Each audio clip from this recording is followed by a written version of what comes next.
You won't. Well, yeah, you believe it. Me and trying to get this thing worked out. I'm doing a.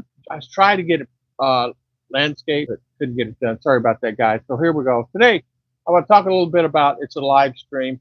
I have it, and I know everybody's in bed basically, except the ones here in the states, the ones in the Philippines. We're going to talk about. I get these questions asked to me, so I thought I'd answer a few of them today. Uh, what costs most in the Philippines as far as living in the Philippines? I have five topics actually that I want to talk about today. Is what costs most in the Philippines? And I would say uh, rent is fairly cheap. At $100, you can rent a house there, um, and or an apartment, and or a place to live. So it's really inexpensive in the long run to live there, as far as that goes. You can also, I notice too, a lot of times what happens is you have um, a lot of people ask me this: where is the best place? Since I was talking about this, another thing is, so I would say the electric costs a lot there. Sometimes they'll furnish electric if you're living in a place, but you'll find the electricity, and depending on where you live, it's very sporadic. Meaning, like you can have a couple brownouts a day depending on where you live. So you really have to pick a place that has good internet. I mean, yeah, good internet, good electric. Uh, kind of like ease to get around to is very important. Uh, Now, where would that be? Places like, a lot of guys really don't like the city. All right, they're not going to go and say, "Oh, I want to live in Manila," or "I want to go live in Cebu," or "I want to go live in Davao." Every one of those places are packed, packed. You got millions of people in Manila. Everywhere you go are packed. Now, if you're living out in the province, that's where a lot of you live down Dumaguete. Pretty packed down there. A lot of Americans moving down there. Man, back in 2008, 2007, I met a gentleman named Don, which started the onslaught of people heading down there. Bud Brown was down there. A couple of them was down there. We're still online today. But back in the day when I was heading that way in 11 and 12, they were already here. They've been here for a period of time. Rique was down there at the time. He was doing an excellent job on his videos. Still does, by the way. But there's quite a few people that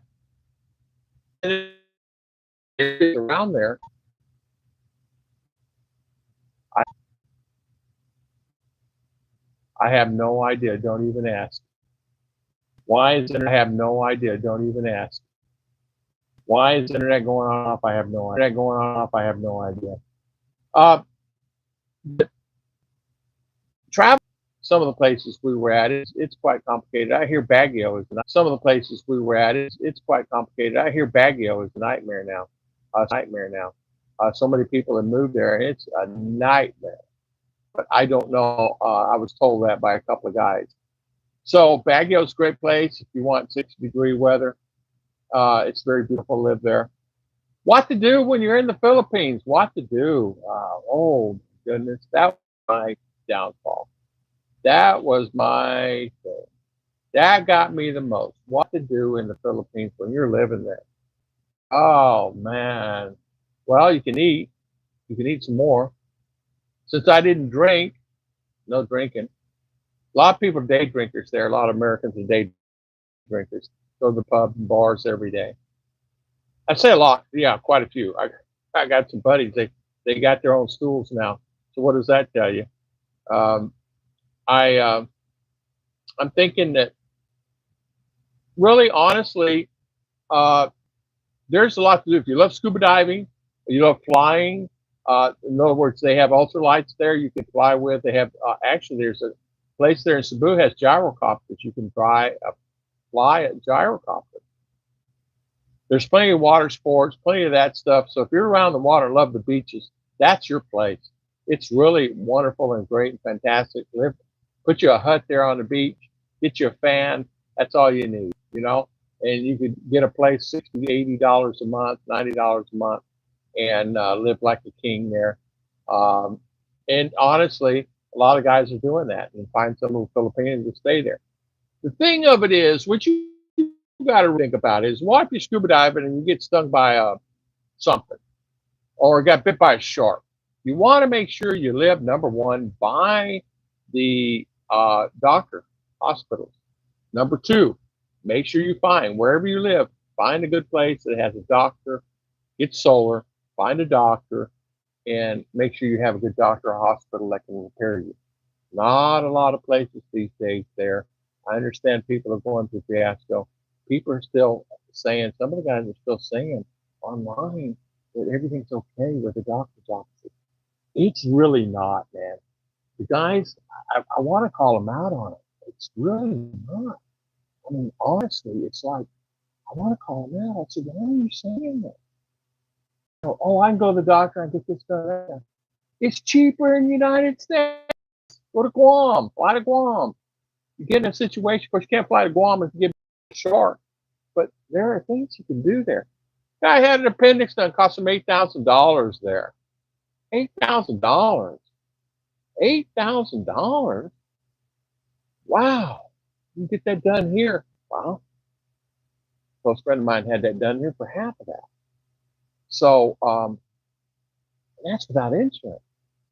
Of course, if you get Medicare, Medicaid, whatever, or you're 65 and above, there's some guys in the military, and there is military hospitals there that VAs that will help. Some say they're good, some say they're bad. I don't know. I'm not a veteran. I would say more so, but bad than good, because the doctors basically what happened during COVID, they all left and they went back to the United States, or Japan, or Hong Kong, or Dubai, or Saudi, where they paid 5 times, 6 times. There are guys there in Japan, doctors that came out of the Philippines, working in Japan, are paid more than what they paid here. I was talking to a nurse the other day that works, she makes $97 an hour here in Daytona as a nurse. And she was telling me that many of the Filipino doctors are going to Japan and other countries like Dubai, Saudi, Hong Kong, and getting big salary. And what they do, they give you the salary, they give you a place to stay, give you a driver. You don't have to drive anywhere. They also give you a maid or servant that if you need something, all you got to do is tell them. So there are things like that. But if you were going to go and live in I would say, live outskirts in one of the cities. BGC, they say it's nice, but they say it's heavily populated. But I would say go out of Cebu, southern, down towards the island, down in there, South Cebu. Even where we're at, CDO is very nice. Come out of the town there, you close to the ocean, it's very nice. Davao is very nice. We get out of the city about 15, 20 miles, and then you'll be fine. Then you either grab a ride or get a taxi or get your own driver. You can hire your own driver, and he'll come pick you up while you just follow, and they'll come pick you up. Some have cars, some don't. But I just ordered a tuk-tuk, and the guy, come pick me up. So it was easier for me. And so what? They didn't have air conditioning. It was 150 degrees in there. It didn't bother me. Honestly, I never got really bothered too much about the heat. Even though my houses had air conditioning in it, I never did worry too much about the heat. It's hot, but 90% of all the business is aircon, unless there's a power outage. But some areas don't even say it. I remember my friend Mike, he said he never had a power outage in Davao. So there would be a spot that I would head for. What type of people is crime a problem? Crime can be a problem wherever you go. It's like it is anywhere else. Where there's crime, it's everywhere. It's like it is here. I would say, is it more prevalent there? Yeah, 10 times more crime there in Philippines this year. You can look at the statistics. But honestly, they do a pretty good job of keeping control over that. If you watch where you're going and have family around you, you're not going to have a problem with crime. You're not going to have that situation if you don't put yourself in that, going down the street and looking at things and, pulling out your wallet with a wallet of, $20. You know what I'm saying? With $20 bills in there. You've got to be careful what you do. But really overall, it's really kind of safe there. I had some incidents, but nothing that I couldn't handle. Luckily, it was in a public environment, but I don't put myself out at street at night. I was not one that would be out at midnight walking anywhere, even though the city, Davao, made it one of the safe cities in the world.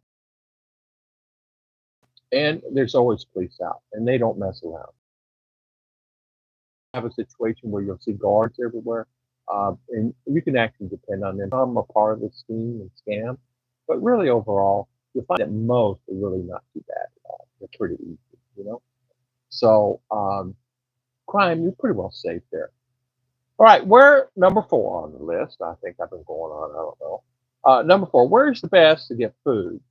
And since I am here in what do you say, Leke, uh, I can't find the food in some of the stores. I can't find food, meaning like American style, American type food. Well, I got to tell you, some of the best places I would say if you were, I'd check out Robinson's. Uh, all the way you're gonna get food in some of the major malls, some of the big grocery stores. You're not gonna. You can order it in now. That's a big. You can order it in from Lazada. So if you want spam that they ran out of spam, which is unheard of, they usually have stock on. You have certain things that you want, hot sauces, spam. You can order that in. They say some places now have delis, but I would be very careful on some of that deli and some of that deli meat and things like that, and where it comes from. You better make sure where it comes from. Thailand, some of those places, even there, it's questionable and what's in it. You want to make sure you're not eating something and you don't know what it is, if you know what I mean. You got to make sure you don't know. You think you know, but you don't know anything. Ruth and I ordered some. There was a deli store there in Davao. Was pretty good there for a while, and the guy, yeah, no worries. What's in that? Well, what do you mean? I said, well, is that beef or is it chicken or is it mixed between the two? It's got pork in it. I'm trying to eat no pork. There's some stuff that they have in it. Oh, it's got no pork in it. Well, what's in it? I don't know. Well, what do you mean you don't know? I don't know. I said, well, let me ask you this question. Could there possibly be horse meat? He paused. Could be. Okay, I don't want to eat horse. Okay, so what else? Do you have anything? He says we got beef and we got chicken. Well, he did. So we just bought chicken. The beef didn't look so good.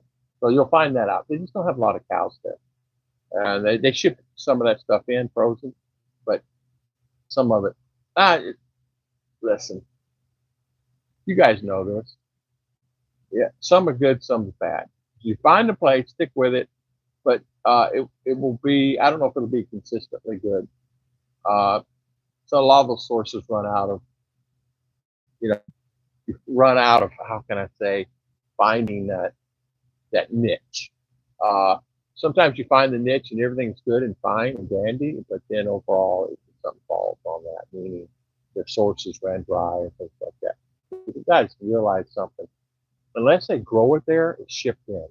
And cows, they have them, but they don't really have a lot of cattle. Some in Malai, some big farms there. A guy from California opened up a big cow farm there in Malai, and produced a lot of cattle. But he said, I have a couple hundred head of cattle. It takes time. Then I'd get 400 head. I can sell 400 head right here within 100 miles and be out of it. Quick it goes. I mean, they'll go through a couple of cows a day at the market in town, and they could probably go through 10 cows, 20 cows a day just at the market if they could get it. And there's refrigeration issues, there's flies, everything else. I understand that, so you got to be very careful. All right, last one on my list. How do I find the Filipina? Well, back in the day, what we used to do would be we would find a Filipina by, going online. Now, to be honest with you, that's still a viable thing. It's hard. The best thing to do is take right now. I just looked $1,600 round trip from Orlando and LA to the Philippines direct. All right. So imagine, go there, go I would fly into Cebu because more like that's the best place to fly into. Fly into Cebu. Then once you get into Cebu, get your place, whatever. You can go online, Airbnbs, rent a place. There's plenty of them on there. And even when you get there, all you got to do is, just go online. And if not, have the taxi driver. Hey, I want a good place. I want an Airbnb. I want it cheap, and they'll take you to one. A lot of them have friends. A lot of them know where they're at, and they take people there all the time. So, or I want to be on the beach. I want to be here. I want to be there. And so you'll find some pretty good places to go. So you just have to plan that out accordingly on what is the best thing to do. And honestly, I believe that if you really want to find a place, and I'll just be honest with you, find friends that are already there. They have family members that's they're looking for an American. Not all Filipinos want Americans. Not all Filipinos want Americans. They don't want to. They don't like them. Whatever. But honestly, you'll find the best way is church. Depending if you're Catholic or whatever denomination you are, and if you don't go to church, church is one of the best places to find them. Now, really, the easiest way to find them is through friends like myself or whoever's there, Ruth's family, and through their friends and through their friends and through their friends, and you'll find some pretty nice girls. I do know of like two girls that are looking for American guys that are from my friend Dave and his wife that speak English and are looking, and the guys ended up being more of bar guys, and they didn't want that. There's a lot of girls they want a Christian man. Also, they don't want the guy going to the pub every day, and they got to go get the guy out of the pub. And at 70 years old, guy still drinking in the pub, he's not going to live much longer anyway. But he could live another 20 years. But just saying, if she's got to go down there and get the guy out of the pub, it's going to be a problem there. And that happens from time to time. But really, overall, you'll find that the church is a good place, friends and family. What else do I have in here? Um, Sometimes you meet them just outside in public, um, and you'll get them to where they'll ask you too if you're married and where's your wife, and that's a clear hint right there. Where's your wife? Well, she's in the restroom, or she's over there shopping, or she's over here, and that's immediate because they're asking. Oh, okay, just making sure if you're married or not. If you're not, I'm available. And you'll find them. Honestly, to be honest with you, out like that in the public and working at coffee shops or Dairy Queen or places like that, you'll find that they're genuine and they're legitimate, and they're not saying, "Oh, everybody's perfect." Nobody is, including me. I mean, nobody's perfect, but you could find someone that is probably very interesting and somebody you could be with and not have too much to worry about it. But I do know that they're out there. They're available. I decided to do this way because that air conditioner kicks on. It's sometimes loud. I don't know if you can hear it, but we'll see how this thing flows. But hope you guys like this video. Did I cover everything? Rent house, live in a film, where to go, culture. I think I answered all the guys so far. I'll get to the other questions another day. Sorry, I'm behind on it, but I'm going to try to eliminate part of that. I'm working way too much on doing Uber and Lyft, and it's taking up a lot of my time. And not saying it's good or bad. It's just that probably good, because you never know. It's never regular on how much money you're going to make. So it's inconsistent on the fund. So what you have to do, you have to really be aware of that, and kind of, how can I say, just find something else. You can't really survive on it. For example, I pulled in a place the other day, and there was there's 4 cars, including me, 3 other guys, Ontario, Texas, and Ohio. Now, what the heck are they doing? Well, they can't do Uber because Uber requires you to have a driver's license in the state that you're working. So it's not Uber, so it's Lyft ride. So these guys are down here from these other states taking Lyft for people like myself that are dependent upon that money. I mean, I'm working not just for the heck of it. I'm working for my girls, getting my girls there in the farm. It's expensive. And I'm not talking about living. Living's expensive enough. But when you got two houses, here and then there, it gets kind of expensive. So it can be frustrating, you know. So I just want to let you guys know what's going on there. So I'm going to find something else. So thank you so much. I'll see you guys next time on Tom and Ruth Filipino. Let's see if I can get this thing working.